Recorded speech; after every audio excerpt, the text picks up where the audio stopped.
Olá, pessoal. Bom dia a todos vocês.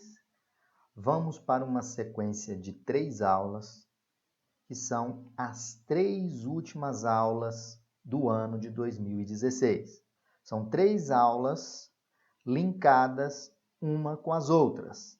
A primeira aula é a aula A211, onde eu vou dar uma introdução para vocês do que é o dimensionamento ambiental e econômico de condutores elétricos conforme a NBR 15920. Então, a aula de hoje, a A211, é uma introdução do que é um método de dimensionamento de condutor, levando em conta as questões ambientais e a questão econômica. Logo em seguida, vem a aula A212, onde eu apresento o equacionamento.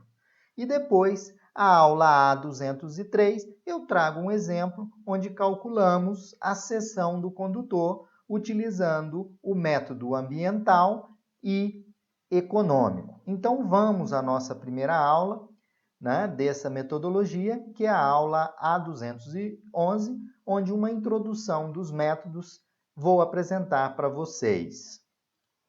Bom, pessoal, então essa aula é uma aula introdutória, onde eu vou dar uma introdução ao dimensionamento ambiental e econômico de condutores elétricos, conforme a norma 15920.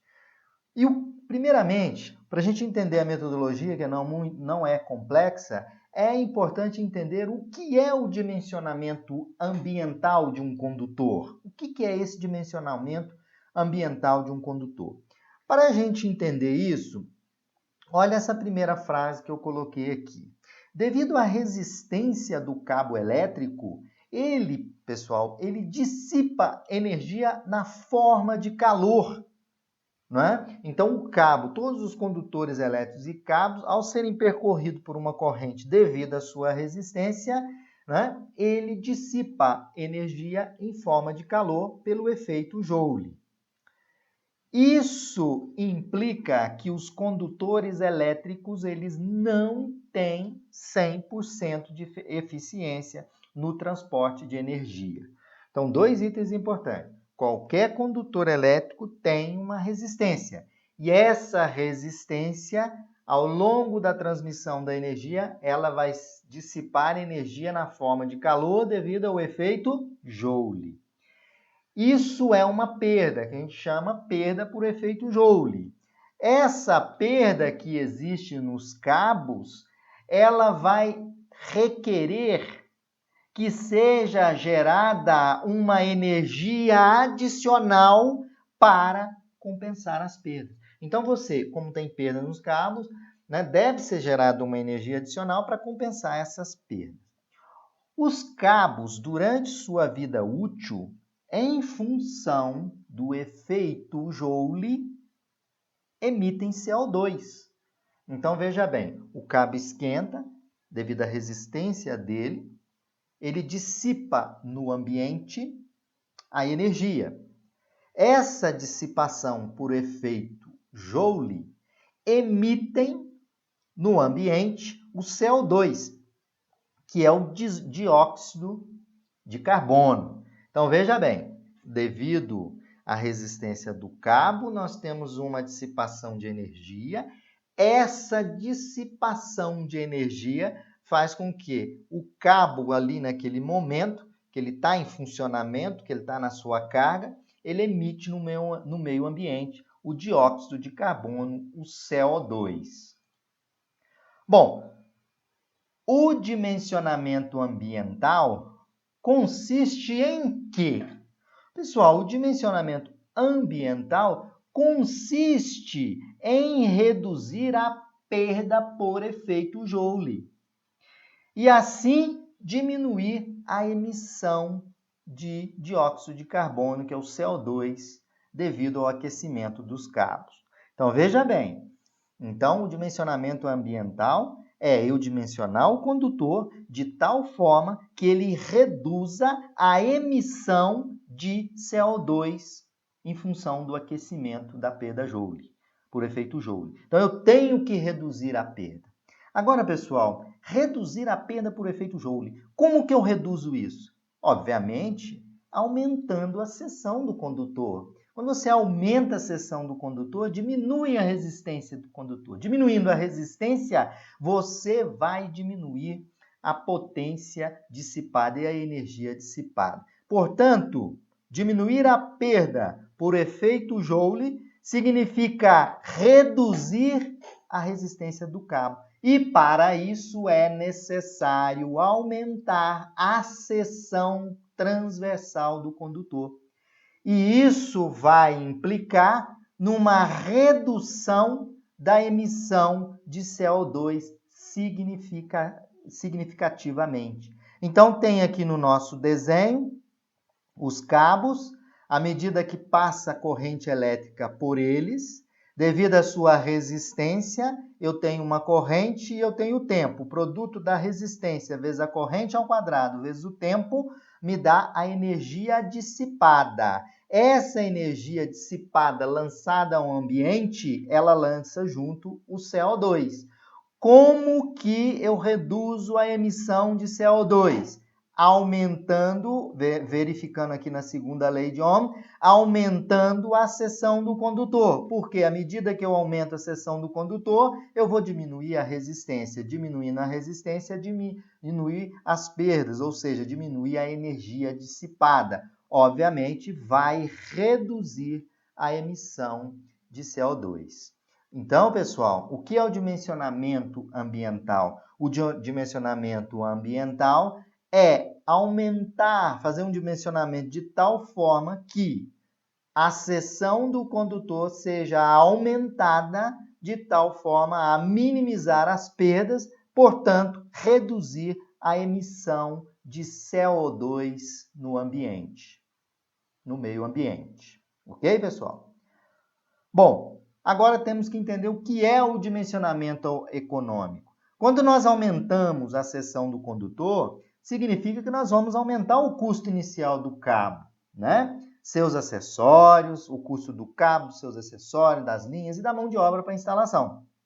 Então, é interessante nós encontrarmos um compromisso entre as duas variáveis, que é redução das perdas versus aumento do custo inicial da instalação, que é chamado dimensionamento econômico. Então, o dimensionamento econômico é escolher para aquele condutor uma seção com menor perda, mas que eu tenha um compromisso com o custo inicial da minha instalação elétrica. E aí a gente dá o nome, né, de dimensionamento econômico. Tá? Então, dimensionamento ambiental significa você reduzir as perdas por efeito Joule, que é aumentando a seção do condutor. Porque aumentando a seção do condutor, diminui a resistência, diminui a dissipação. Diminuindo a dissipação, você diminui a emissão de CO2. Agora, o dimensionamento econômico é você encontrar um condutor com uma seção adequada de tal forma que ele reflita num aumento inicial na instalação que compense, né, o dimensionamento econômico e ambiental. Bom, onde aplicar o dimensionamento ambiental e econômico, né? Então, existem situações onde o emprego de tais critérios, né, ele é particularmente mais interessante. As situações são aquelas que envolvam circuitos com cargas relativamente elevadas. Então, nesse caso, que funcionam por longos períodos de tempo, né? Pode ser aplicado em instalações prediais, comerciais, industriais ou nas redes de distribuição de energia pública. Na verdade, nós não vamos utilizar em todos os ambientes, né? Podemos utilizar o método, né, de dimensionamento ambiental e econômico em alimentadores de quadro de distribuição desses ambientes aqui, em alimentadores de quadro de luz, a alimentação de motores elétricos, ar-condicionados encontrados em shopping, hospitais, clínicas, etc. Então, é interessante você aplicar o método, não é em toda a sua instalação, mas sim como eu estou colocando aí, né? Em pontos onde nós temos os alimentadores dos quadros de distribuição, porque ali a potência dissipada é maior em função do volume da corrente passando por ali e está gerando o calor. Então, utilizamos os circuitos alimentadores de quadro de distribuição, quadro de luz, alimentação de motores, né? Quadro de motores, ar-condicionado encontrado em shopping, assim, vários outros tipos de alimentadores.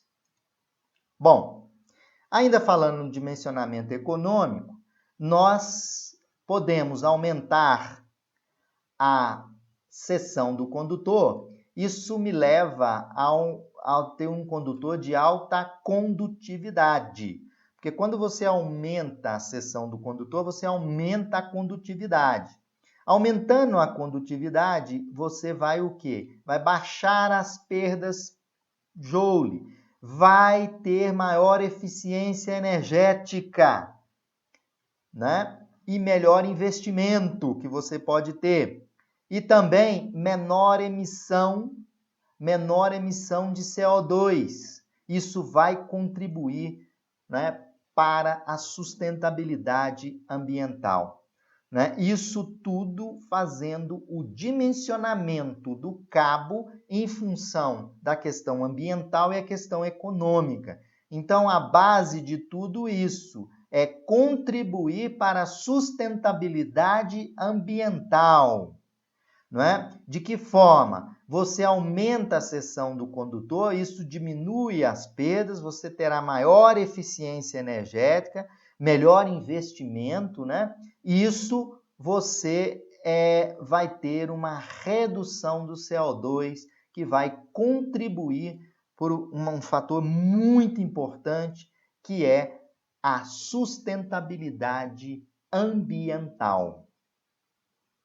Pessoal, então, nós encerramos essa aula. Eu queria deixar aqui claro quais as bibliografias que nós utilizamos, que eu utilizei, na verdade, para montar essa aula.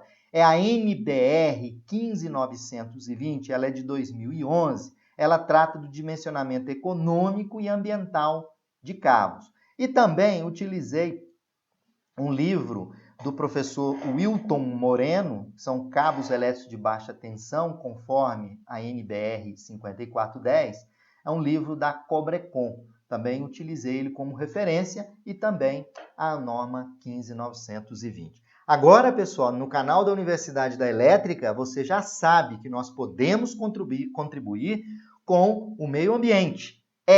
Fazendo o dimensionamento dos cabos pelo método ambiental e econômico. Agora vamos, na sequência, vocês terão a aula 212, onde estarei apresentando o equacionamento para o dimensionamento. Fiquem ligados no canal da Universidade da Elétrica. Essas 3 aulas, 211, 12 e 13, são as últimas aulas do ano de 2016. Fiquem ligados!